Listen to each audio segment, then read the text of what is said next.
welcome to Homestead Corner. I'm Ginny, and today I want to talk about 10 survival skills that we should be teaching our children.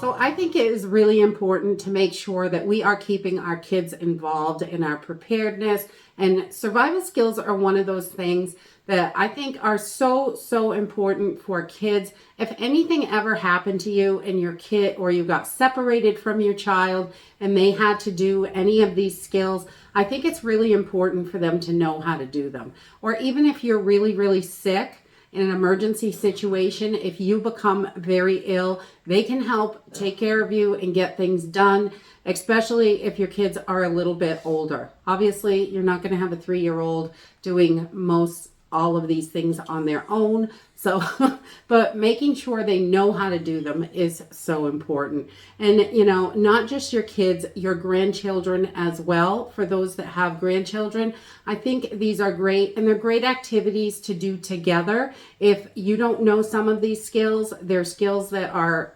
definitely useful in lots of situations, and we all should know them. If you don't know them, you can learn together. These can all be used if you're homeschooling as well, because they're important skills to have and not really something that they're going to learn in public schools. We know how that goes. But I have just put a little list together of 10 skills I think are so important to teach our children, and we can do these with them, and so they can learn how to do it, and they're going to have these survival skills for the rest of their life. So the first one is fire starting. Learning how to start a fire, collecting wood from the woods, just picking up sticks, different things like that. Teaching them how to get a fire going, using a ferro rod and striker, lighters, matches, whatever you use, I think is important. But having them involved in the process is so important. That way, if they ever have to start a fire to stay warm, cook food, heat water, light, anything like that, they're going to know how to do it, and you can teach them how to do it safely so they are prepared to do that, and they're not going to hurt themselves or someone else. The second one is water collection and filtration. These are pretty basic skills. They're easy to do, and a lot of kids love to help out. They want to be involved in it. They want to help do things. I know my kids get right into it. They're getting a little bit older, so it's not quite as much fun as it used to be because they're all teenagers and young adults now, but they know how to do these skills. We always try to keep them involved in it. That way they're prepared as well. And they may not be thinking about this is a life-saving skill, but it really is. And they've got that under their belt when they need it. Number 3, basic cooking. A lot of kids nowadays only know how to run a microwave.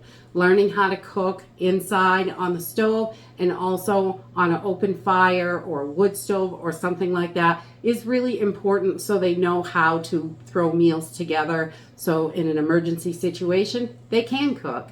Number 4, gardening. My kids have always loved to garden. I try to get them out there. They help me start seeds. They help me transplant into the garden, collect pots, fill pots with dirt, put together all kinds of, the different kinds of stuff in the soil, just different things like that. Having the kids involved in gardening is really important. If they ever have to grow food, they'll know how. Number 5, preserving food. I think that is another skill that is great to share with children. You can easily teach them how to dehydrate in a really safe manner. No problem. Freezing food, really simple and easy to do, but it's great to know how. And also canning food. Some of my daughters were standing in the kitchen chair, stirring the pot, making jelly. And these are things that can really help them later on in life in an emergency situation. I like to make sure that my kids are pretty much as prepared as I am, even if they don't realize they are. We have been working at these skills forever, and I think they are great for all children to know. And number 6, this is something we all should be working on. It's situational awareness. A lot of kids are oblivious to what's going on around them. And when they're younger, this is definitely a really hard thing. But as they get older, and especially your teenagers, you want to be teaching them situational awareness. It can save them in an emergency. When someone is doing something ridiculous, just scanning the area, learning where your exits are, just paying attention to what's going on around you. A lot of kids are so engulfed in those phones, they have no idea what's happening around them. And teaching them the reason for situational awareness and just paying attention to what's going on can save their life. Number 7, what to do when they get lost. If your child gets separated from you, what should they do? You don't want to have your kid just run up to any random person telling them they're lost and need help. I mean, God knows with the crazies out there now, that is not a safe thing to do. But teaching them what to do, find someone with authority, stay put, how to contact you, things like that. Teaching your kids what to do when they're lost. Whatever's going to work for your area. We all live in different areas. If your kid is lost in the woods, teaching them to walk in a straight line so they will run across water, a road, some kind of house, something would definitely be helpful to them.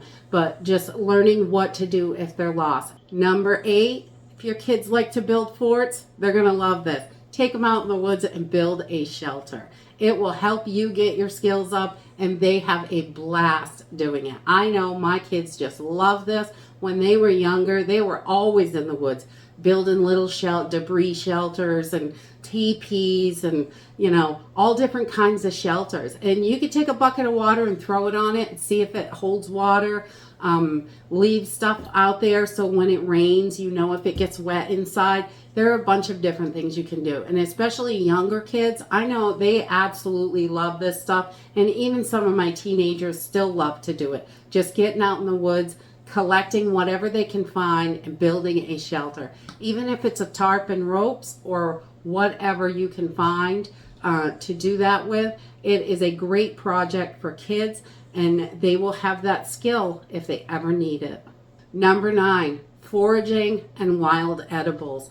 Figuring out what is out there to eat and showing your kids what's safe and what's not.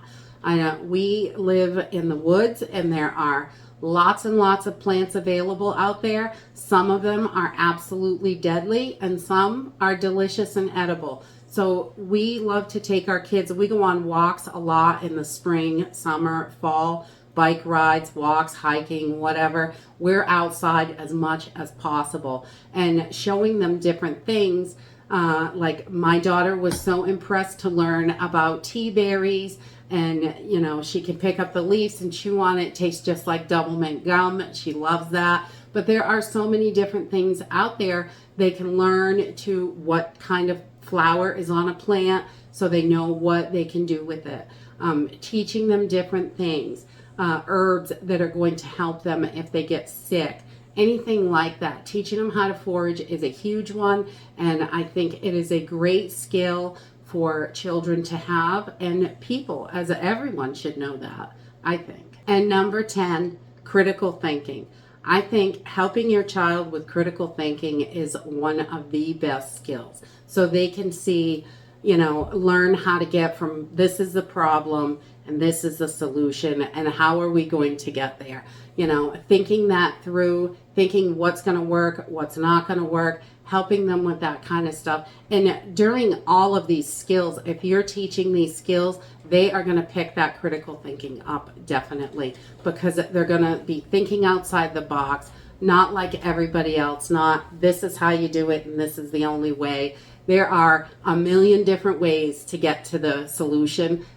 Figuring out which one's going to work best for you is really important, and having that skill as a child is helpful through their whole life. And that is it for my 10 survival skills that we should be teaching our children and grandchildren. I think it is really important to make sure that they have got the skills. If anything happens to us, they need to go on. And if they've got these skills, it's going to be very helpful for them and make life a little bit easier in emergency situations. And that's it for today. I hope you enjoyed this video, and I hope to see you next time. Bye!